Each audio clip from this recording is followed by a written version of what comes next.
போயா ஏயா நேற்று கூட வராம போயிட்டியே ஒரு அருமையான இங்கிலீஷ் படம் பார்த்தையா ஃபெஸ்டிவல் படம் சோட் அண்ட் பிளட் அப்படின்னா கத்தியும் ரத்தமும் திகில் படம் இதுல என்னன்னா இந்த ஃபர்ஸ்ட் ஹீரோவும் செகண்ட் ஹீரோவும் பாக்குறதுக்கு ஒரே மாதிரி இருப்பாங்க நடிச்சிருக்கிறது யாரு நம்ம செபாஸ்டினோ கிரசண்டோ டபுள் ஆக்ட் அப்போ ஒருத்தனே 2 ஆக்ட் கொடுத்திருக்கான்ற கரெக்ட் இது இன்னொன்னு என்னன்னா படத்துல 2 ஹீரோயினும் ஒரே மாதிரி இருப்பாங்க நம்ம கிளாண்டினோ மாரி மிஸ் அவளும் டபுள் ஆக்ட் அப்போ அந்த பொண்ணு 2 ஆக்ட் கொடுத்திருக்குதா அதே அதே இப்போ எல்லா படத்துலயும் மொட்டை அடிச்சுக்கின்னு வில்லனா நடிக்கிறான ஒருத்தன் அதான் இந்த குண்டிகா மொட்டை வாசு அவனும் இதுல அண்ணன் தம்பியா டபுள் ஆக்ட் கொடுத்துருக்கான் இந்த கதையில அப்போ 2 மொட்டை வருது கரெக்ட் இப்ப கதை எப்படின்னா இந்த ஒரே மாதிரியா இருப்பாங்கன்னு சொன்னனே 2 ஹீரோ அதுல இந்த முதல் ஹீரோ மாதிரி இருக்கிற 2வது ஹீரோ என்ன பண்றான் இந்த ஒரே மாதிரியா இருக்காங்கன்னு சொன்னனே 2 வில்லன் அதுல இந்த 2வது வில்லன் மாதிரி இருக்கிற முதல் வில்லன் வீட்டுக்கு போயிடுறான் அங்க என்னடான்னா இந்த ஒரே மாதிரியா இருக்கிறாங்கன்னு சொன்னனே 2 ஹீரோயின் அதுல இந்த முதல் ஹீரோயின் மாதிரி இருக்கிறவ 2வது ஹீரோயின் பெட்ல படுத்துறா இப்போ இது வரைக்கும் புரியுதா சுபா மேல போ இந்த ஹீரோ வீட்டுக்குள்ள நுழைய வரும்போது ஒரே இருட்டு காரணம் பவர் கட் அந்த வீட்டுல இப்ப ஒரே ஒரு மெழுகுவத்தி மட்டும் எரியுது ஒரே ஒரு மெழுகுவத்தி நீ இதை நல்லா நோட் பண்ணும் கதைக்கு ரொம்ப முக்கியம் ஒரே ஒரு மெழுகுவத்தி இந்த ஹீரோ என்ன பண்றான் உள்ள கால் எடுத்து வைக்கும் போது பாக்குறான் வெராண்டால 2 நாய்க்குட்டி படுத்து இருக்குது ஒரே மாதிரியா பேடிக்கு என்னன்னா அதுவும் டபுள் ஆக்ட் ஏயா நாய் கூட டபுள் ஆக்ட் நீ ஒரு நாய் 2 குட்டி போட்டுருக்குது 2 ஒரே மாதிரி இருந்திருக்குது அதுக்கு நான் என்ன பண்ண முடியும் நீ என்னமோ சலிச்சுக்கிற நீ கதைக்க நீ இந்த ஹீரோ உள்ள வரும்போது என்ன பண்றான் இந்த ஒரே மாதிரியா இருக்கும்னு சொன்ன 2 நாய்க்குட்டி அதுல இந்த 2வது நாய் மாதிரி இருக்கிற முதல் நாய்க்கு ஒரு பிஸ்கெட்டை போட்டு உள்ள நுழைய பாக்குறான் நாய் குறைக்கல இல்லையே நன்றி கிட்ட ஜென்மங்கயா பிஸ்கெட்டை கொடுத்து நாயை சரி கட்டினானே இந்த ஹீரோ வல்ல கதவை திறந்து இந்த பக்கம் பார்த்து அந்த பக்கம் பார்த்து அப்படியே அடி மேல அடி எடுத்து வச்சு வீட்டுக்குள்ள நுழைஞ்சிடறான் எப்பா இப்ப அவன் என்னத்துக்கு அந்த வீட்டுக்கு வந்திருக்கிறான் எனக்கு தான் தெரியும் இந்த ஒரே மாதிரியா இருக்காளுங்கன்னு சொன்ன 2 ஹீரோயினுங்க அதுல இந்த 2வது ஹீரோயின் பீரோல ஒரு வைரம் ஒண்ணு இருக்குது அதை எடுக்க வந்திருக்கிறான் அந்த வைரத்தை அவன் எடுக்கும் போது என்ன ஆகுது நான் சொன்னேன் அந்த ஒரே ஒரு மெழுகுவத்தி அது அணைஞ்சு போடுது ஏயா நான் ஒண்ணு கேக்குறேன் இப்ப நியாயமா கேக்குறேன் எல்லாருக்கும் டபுள் ஆக்ட் கொடுத்திய பாவம் இந்த மெழுகுவத்தி என்னையா படிச்சு அதை மட்டும் சிங்கிளா விட்டுட்ட அதுக்கு டபுள் ஆக்ட் கொடுக்க வேண்டியது தானே என்ன கேட்டா அந்த படத்தோட டைரக்டர் கேளு யாரு நரிமுசா கலங்குவா அவனும் டபுள் ஆக்டா எப்படியா கரெக்டா சொல்லிட்ட நீதான் எல்லாரையும் டபுள் டபுளா விடுறியா கரெக்டா இன்டர்வல் வரைக்கும் நரிமுசா அதுக்கு மேல கலங்குவா நான் தெரியாம தான் கேக்குறேன் இவ்வளவு கஷ்டமான இங்கிலீஷ் படம் உன் வாயில எப்படி நுழையுது அவ்வளவு பெரிய வாயா அடப்பையா நான் 48 வருஷமா இங்கிலீஷ் படம் பாத்துட்டு இருக்கேன் ஏயா நேத்து பெருகிற பொண்ணுகிட்ட 24 வயசு தான் சொன்னேன் ஆமா ஒவ்வொரு படத்தையும் 2 தடவை பார்த்தாக்க 24 into 48 48 by 2 24 அதுவும் டபுள் தாயா ஐயோ என்ன ஏயா இப்படி அல்லாட வைக்கிற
சொன்னது உண்மைதான்.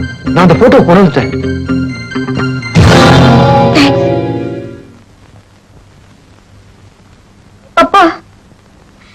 நீங்க என்கிட்ட பொய்யே சொன்னதில்ல இல்லையா?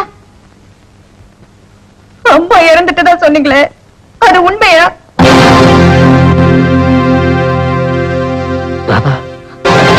கழுத்துல மாலையோட உங்க பக்கத்துல நிக்கிறாங்களே, இவங்க யாரு?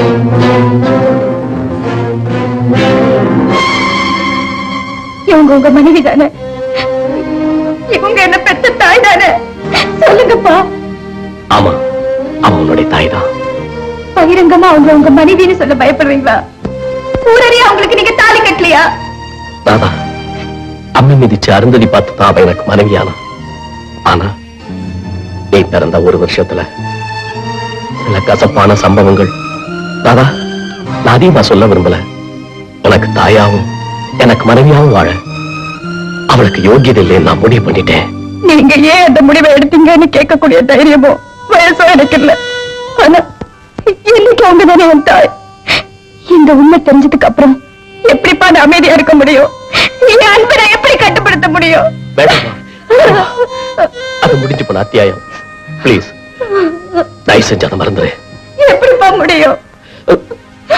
ராதா, ஒன் மினிட், ஒரு நிமிஷம் தயவு செஞ்சதே. நான் வந்துறேன், வரேன்.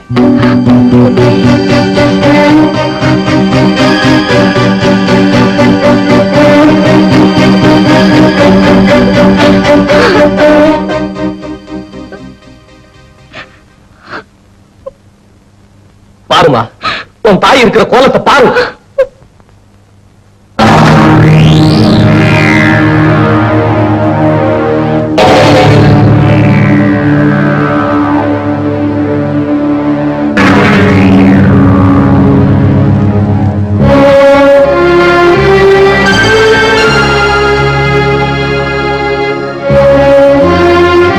பல பேருடைய அணைப்புல கொஞ்சிக்கிட்டு குலாவிக்கிட்டு கேவலம் பேர் புகழுக்காக இந்த அவலமான வாழ்க்கையை நடத்திக்கிட்டு இருக்காளே, சொல்லுமா, இவளை அவன் தாயின்னு கூப்பிட நினைக்கிற?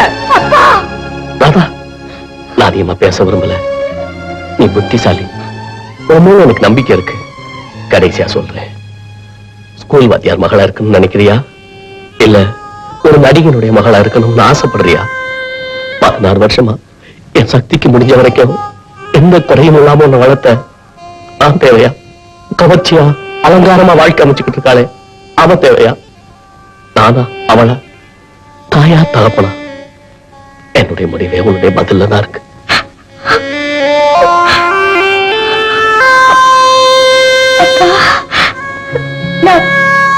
உங்க மகப்பா, உங்க மக.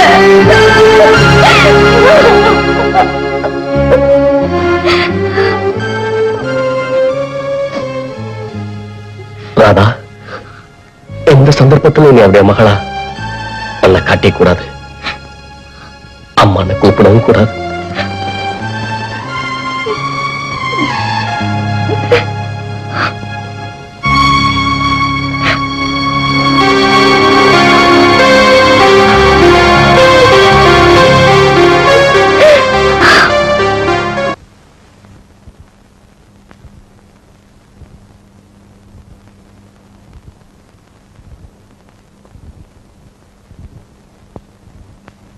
Daddy, daddy, dot. என்னப்பா, என்ன விஷயம்? மகாலட்சுமி யார் தெரியுமா உங்களுக்கு? எந்த மகாலட்சுமி? அதான் டாடி, சினிமா ஸ்டார், பேரோடும் புகழோடு இருக்காங்களே, அவங்கதான். அதான் நீயே சொல்லிட்டிய பெரிய சினிமா ஸ்டார்னு, அதுக்கு என்னப்போ? அவங்க வேற யாரும் இல்ல, நம்ம அவுட் ஹவுஸ்ல இருக்காரு மிஸ்டர் ராமநாதன், அவரோட மனைவி. என்னடா உளர்ற? ஆமா டாடி, அவங்க 2 பேரும் ஒன்னா நின்னு எடுத்துட்டு கல்யாணம் போட்டவ நானே பார்த்தேன். டாடி, ராமநாதனும் மகாலட்சுமியும் புருஷ மனைவி. இந்த உண்மை எனக்கு மட்டும் இல்ல, ராதாவுக்கு என்னைக்குதான் தெரியும். ராதா மகாலட்சுமியோட மகளா? அப்படிதான் நினைக்கிறேன். ஏன் சுரேஷ், அப்போ வாத்தியாரும் அந்த அம்மாவும் டைவர்ஸ் பண்ணிட்டாங்களா? எனக்கு தெரியாதுமா. ஏங்க வாத்தியாரையே விசாரிங்களே.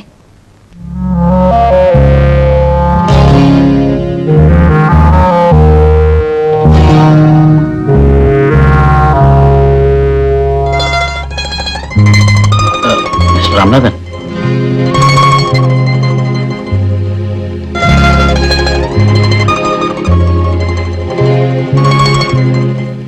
என்ன சார், என்கிட்ட ஏதாவது சொல்லணுமா? எஸ், கேட்க கொஞ்சம் தயக்கமா இருக்கு. என்கிட்ட என்ன சார் தயக்கம்? அது இல்ல, உங்க குடும்ப சமாஜத்தை பத்தி உங்ககிட்ட கேட்டா என்ன சொல்றீங்க? என் குடும்பத்தை பத்தியா? நடிகை மகாலட்சுமி உங்களுக்கு மன்னிக்கணும் சார், அத பத்தி நான் பேச விரும்பல. அவங்க உங்க மனைவின்னு சுரேஷ் தான் சொன்னான். உங்க கல்யாண போட்டோ கூட பார்த்தேன்னா எனக்கு என்னவோ நம்பிக்கையே இல்ல. சார், 10 வருஷமா உங்கள்கிட்ட பழகிட்டேன். நான் போய் சொல்ல விரும்பல. அவங்க என் மனைவிதான். ராதாவுக்கு 1 வயசா இருக்கும்போது சில காரணங்களால் நாங்க பிரிஞ்சிட்டோம். இதுக்கு மேல என்ன எதுவும் கேட்காதீங்க ப்ளீஸ்.